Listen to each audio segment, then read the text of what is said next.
गौड़ी के ललना ललना रे, गौड़ी के ललना, प्रथम करूं मैं वंदन तेरी, प्रथम करूं मैं वंदन तेरी। आओ हमारे अंगना अंगना अंगना रे, गौड़ी के ललना ललना रे, गौड़ी के ललना ललना रे, गौड़ी के ललना।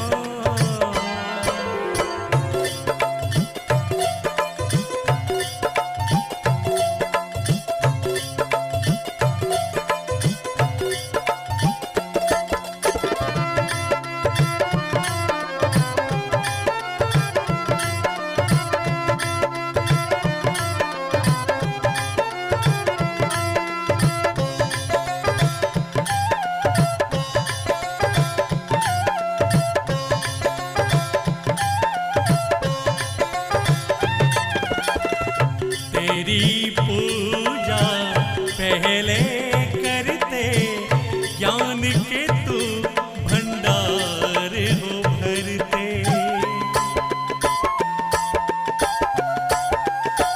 तेरी पूजा पहले करते, ज्ञान के तू भंडार हो भरते।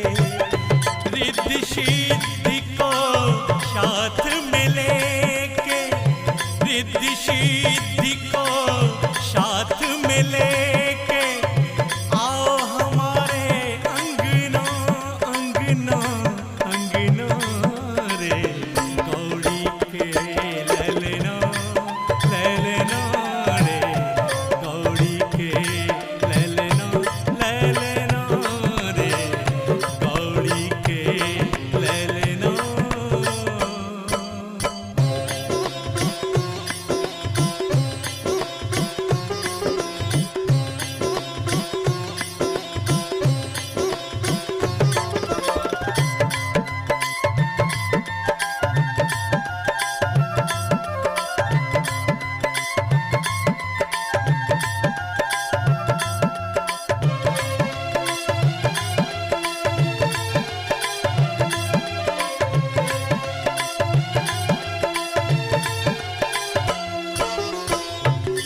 गज बदन विनायक स्वामी, तुम ही तो अंतर्यामी। हे गज बदन विनायक स्वामी, तुम ही तो अंतर्यामी। तीनों लोक में व्याप्त तुम ही हो, तीनों लोक में व्याप्त तुम ही हो। नित्य करो तेरी वंदना वंदना वंदना रे, गौड़ी के ललना